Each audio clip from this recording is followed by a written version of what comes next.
Salam. Ada Yang Hormat, ada. Terima kasih. Saya sebut yang ini Yang Hormat, dengar cakap saya. I'm very precise in the cakap saya Yang Hormat. Ya. Terima kasih Datuk Speaker. Saya nak libatkan diri dalam pembahasan titah yang di-Pertuan Agong dengan pada mulanya memberikan respon sikitlah kepada beberapa ucapan daripada ahli parlimen ataupun Yang Berhormat Barisan Nasional, khususnya yang melibatkan negeri Selangor, di antaranya Yang Berhormat Kinabatangan telah mengeluarkan tuduhan bahawa kontrak angkat sampah yang telah berlaku di MBSA telah dilakukan dengan cara yang tidak telus dan mengamalkan kronisma dan sebagainya. Saya nak beritahu pada Yang Berhormat Kinabatangan, semua kontrak-kontrak itu telah diserahkan melalui proses tender yang terbuka dan the results, the results speak for itself, iaitu natijah yang telah tercapai. Pihak MBSA telah dapat mencapai penjimatan sebanyak 15 juta. 15 juta setahun hasil daripada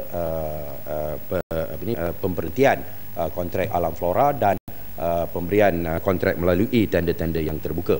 Ya, ini merupakan satu pencapaian yang boleh dibanggakan dan insya-Allah selepas kontraktor-kontraktor yang baru ini mendapat sedikit masa untuk menstabilkan operasi mereka, kita akan dapat melihat perkhidmatan yang semakin baik. Begitu juga dalam soal isu pasir, kita boleh ditimbulkan bermacam-macam tuduhan adanya penyelewengan dan sebagainya, tetapi sekali lagi saya rasa natijah itu adalah bukti dengan sendirinya akan kebaikan pentadbiran Pakatan Rakyat di negeri Selangor, di mana pendapatan daripada royalti pasir pada zaman Barisan Nasional adalah hanya sebanyak 4 juta setahun, tetapi di bawah Pakatan Rakyat tahun lepas kerajaan telah menerima royalti sebanyak 16 juta dan anak syarikat kerajaan negeri iaitu Semesta Sdn Berhad telah mencatat keuntungan sebanyak 26 juta. 16 juta campur dengan 26 juta maknanya 42 juta berbanding dengan hanya 4 juta yang telah tercapai semasa zaman Barisan Nasional. Ini adalah bukti, tak payahlah nak buat tuduhan-tuduhan dan sebagainya. Ya, ini adalah mungkin sebahagian daripada keadaan yang begitu mendesak bagi Barisan Nasional kerana mereka tidak mempunyai satu isu untuk nak menyerang Pakatan Rakyat dalam menghadapi pilihan raya umum yang akan datang. Ya.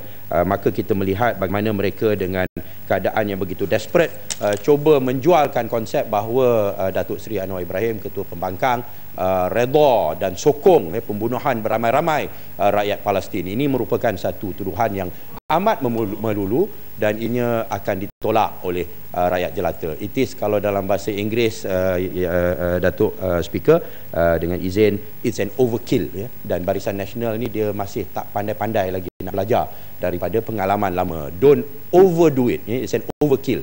Bila kita buat satu dakwaan yang langsung tak boleh diterima akal, ianya akan backfire, ya.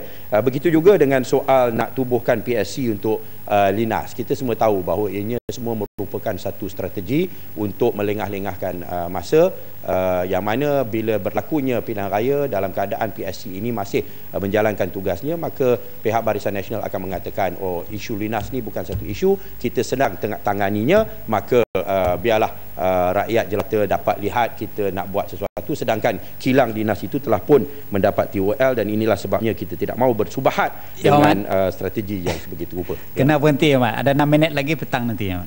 Okey, baik. Boleh saya teruskan 3 minit je saya, Datuk Speaker. Pasal saya kena meninggalkan Dewan ini oleh kerana saya kena pergi 3 minit saja.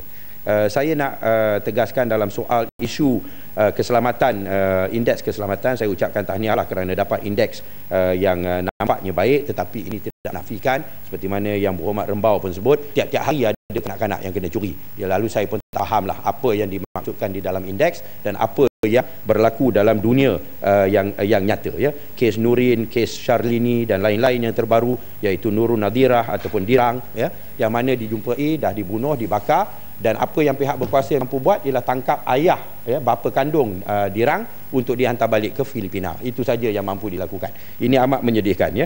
Seolah-olah tidak ada peri kemanusiaan. Begitu juga dengan kes penculikan di Shah Alam Seksyen 8, Nazatul Fardiana telah dijumpai di Bangkok dua bulan selepas itu, yang mana dia dapat lepaskan diri daripada orang-orang yang menculiknya, kena tangkap, balik dipukul Ya, lepas tu dia lepaskan diri dia sekali lagi, kena tangkap sekali lagi, dipukul sekali lagi. Lepas itu berjaya melepaskan diri dan bertemu dengan polis di Bangkok, dan alhamdulillah sekarang ini sedang berada di Shah Alam. Tetapi malangnya hari kita terima berita dipulang ke Shah Alam, hari itu juga kita dapat berita tentang kes Siti Nur Fatihah, iaitu seorang gadis 15 tahun di Kuantan diculik pada 3 petang di kawasan Kedai. Ya, inilah indeks keselamatan yang ada di negara Malaysia yang amat malang, ya. Walaupun mungkin kita boleh hantarlah potongan laporan pihak yang membuat kajian itu kepada ibu bapa mereka-mereka yang telah diculik, yang telah dihilang dan sebagainya. Masih ada 2 minit lagi, ya, Datuk Speaker. Dakwaan Datuk Ramli Yusof, ya.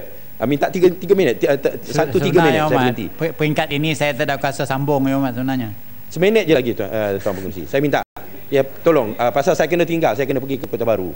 Kalau saya difahamkan, Datuk Speaker boleh benarkan lanjutan 3 minit, ya. Lalu saya nak sentuh tentang MAS. Ya. 15 minit tu pukul 5.30, sekarang tak boleh. Oh, okey. Saya nak pasal MAS. Saya nak minta supaya CCF ini ditamatkan kerana ianya merugikan MAS dan kaki tangannya, dan juga dengan itu merugikan negara, ya. Apa yang berlaku, MAS nak distrukturkan kembali, syarikat jarak jauh, syarikat jarak dekat, dan kaki tangan MAS diminta semua letak jawatan.